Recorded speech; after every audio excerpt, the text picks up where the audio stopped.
That's what I'm talking about. Lakers got busy against Portland. That's what I'm talking about.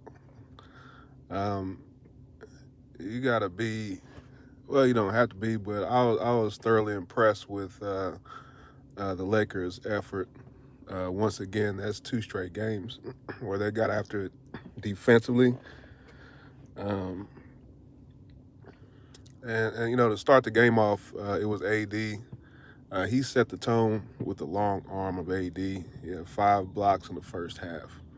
Um, and what it does when he goes after people, it he's a leader, and like he said in his post game, he used the word contagious, and that's exactly what it is.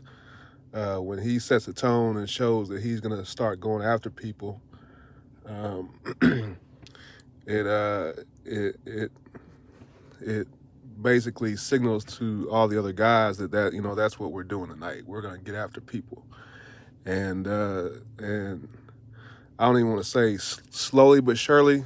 Maybe the first couple of minutes of the game, uh, they didn't collectively quite get after it. But once AD got his first block, then his second block, and the rest of the guys are just looking around like, oh, that's what we're doing tonight, And I won't say it was an avalanche, but it was somewhere in the vicinity of that. Um, and then, of course, Rui, uh, he just started doing the things that I pointed out in the last video. I mean, he has a bag. He uses assortment of shot fakes. He can go right, he can go left. He has mid-range. And, of course, three-pointers. Once again, he was 3 for 5. Once again, my calculator says that's 60% from 3. And then he gets into rebounding and sliding his feet. Rui could be a devastating defensive player. He has some of the quickest feet in the entire NBA. And um, what it all comes down to is decisions. Do I want to do it or don't I? And he also is incredibly fast when he decides to be. I've talked before about, some guys, when it comes to offense, they turn into track stars. And then when it's defense, it's like they're running in the pool into a high wind. Everything is decisions. Everything is, do I want to do it or don't I? It's interesting. This thing that's interesting. So many guys in today's game, at all levels too. I see it at every level. They don't understand that there are real rewards in transition defense. That there's literally, everybody wants to score the ball, and that's where the reward system is. But it can be equally as gratifying getting back in transition, stopping teams in transition, getting steals, making people pull it back out, and have to run offense instead of just, doing a couple swings and getting wide open stuff. I mean, blowing up plays is incredibly fun if you look at it that way. Defense is where it's at. I mean, they need to come up with a saying that girls dig defensive transition. I mean, that's where the action is. That's where, that's the biggest ballers get into defensive transition. Not all of them, but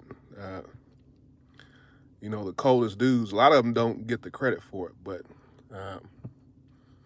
defensive transition. D'Lo is starting to become interested in defensive transition. Right now, he is quite underrated. He has been running back as hard as anybody. Very, very impressed with that. Christie had his second good defensive game. One thing that, I said with Christie is he was a benign defender, low deflections, low block shots, low steals, low rebounds, low dives on the floor. But in the last two games, that's all turned around. I mean, he had some big blocks against the Hawks. He's getting his hands on stuff. That's what it's all about. Especially when you're, like I say, I believe he's 6'3" until somebody proves me different. He just always looks small out there, but he has pogo sticks for legs. He's turned up his feistiness, and he's really making an impact despite not having big numbers. And the more feisty he is, the stronger his handle is. The more he can be trusted later in games. Cam, once again, his confidence is building. He's starting to believe in himself a little bit. He had a couple possessions where he brought the ball to court. He had some fantastic passes. Something that,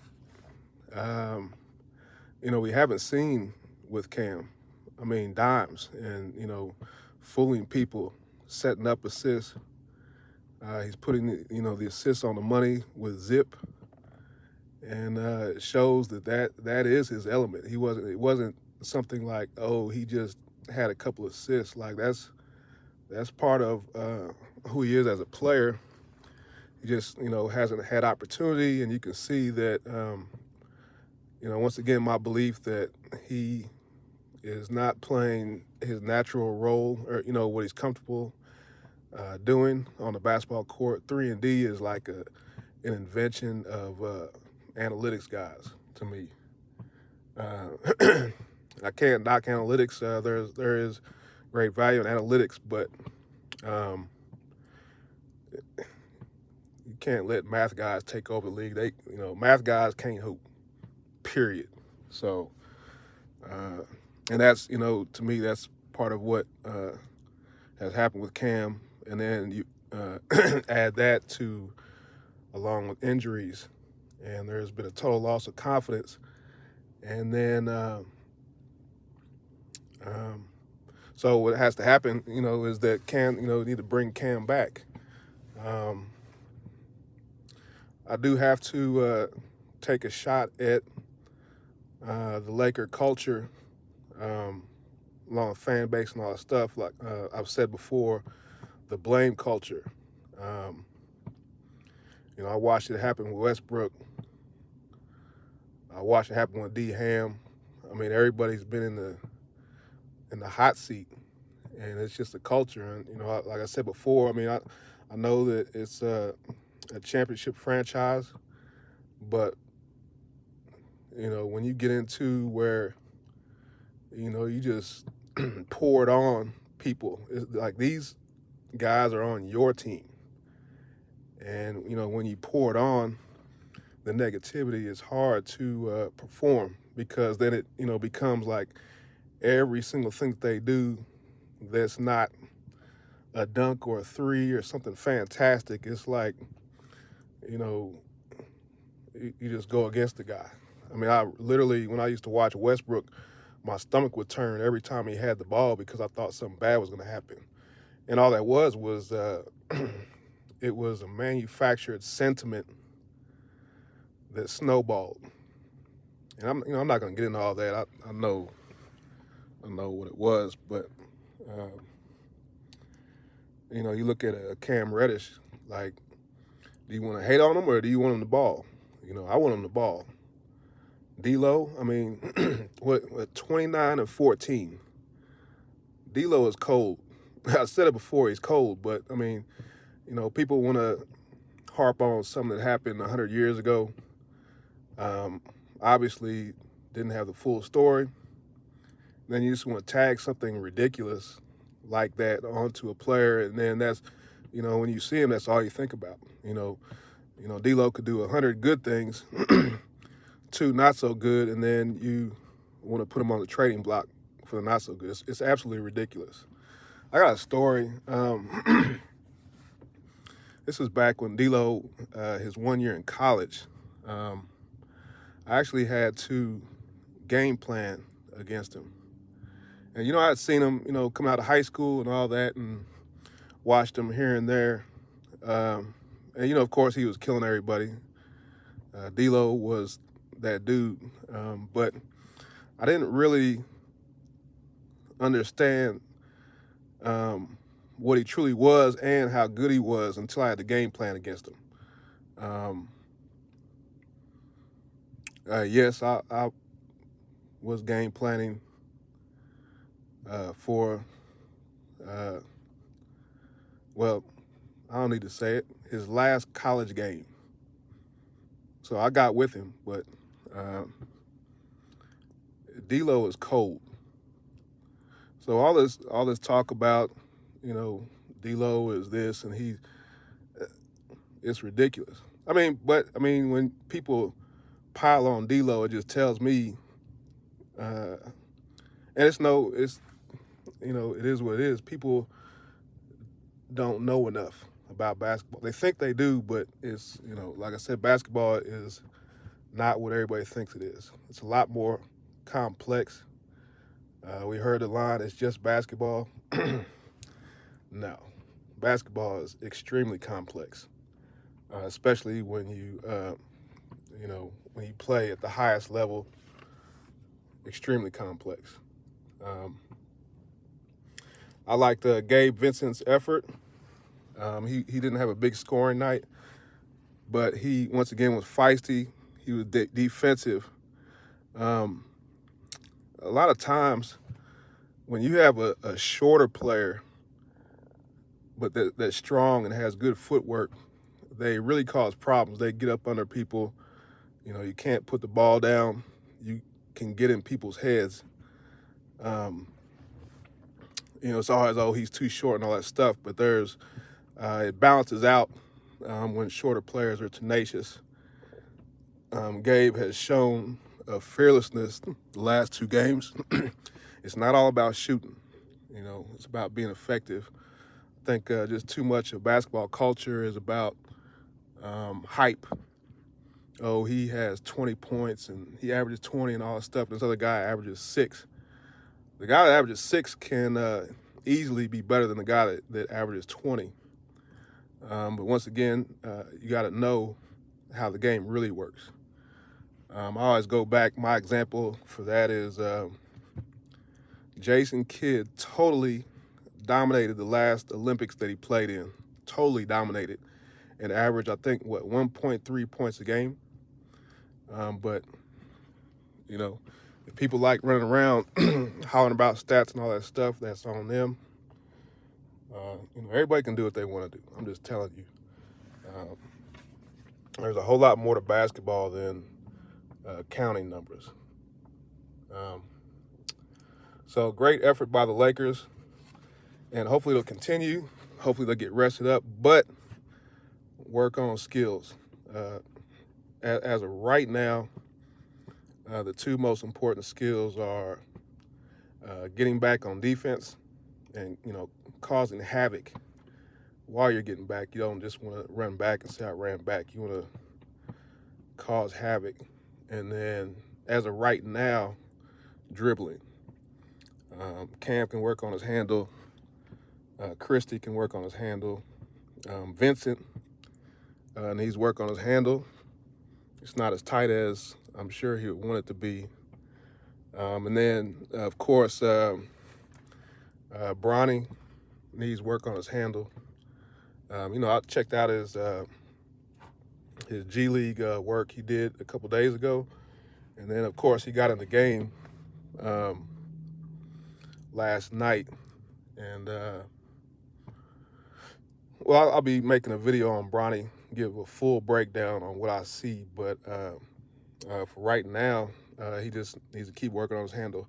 If you look back to where his handle was, let's just say a year and a half ago, his handle is much improved. Um, and I'm liking what I see. It's a perfect setup for me, of course, because I have so much knowledge I can pass on to Bronny. I can help take his game, um, help him make immense strides in a short amount of time. Um, it's out there. I have the knowledge. Um, but Bronny just needs to work on his handle for right now. You have a whole week, well, at least till Friday, whole week to get out there and work on skills. I know it's the NBA, so everybody wants to run out to the three-point line and just shoot, shoot, shoot, shoot, shoot. But you can't. I mean, you can't. And I understand what it is. That's the NBA way. You're supposed to learn all this stuff before you got there. But the way things are set up now and all that, it doesn't necessarily work like that. And once again, the analytics boys, they don't care about dribbling. They care about, you know what they care about. And I'm telling you, I mean, for me personally, I can gun smoke any analytics guy, because I know what to do.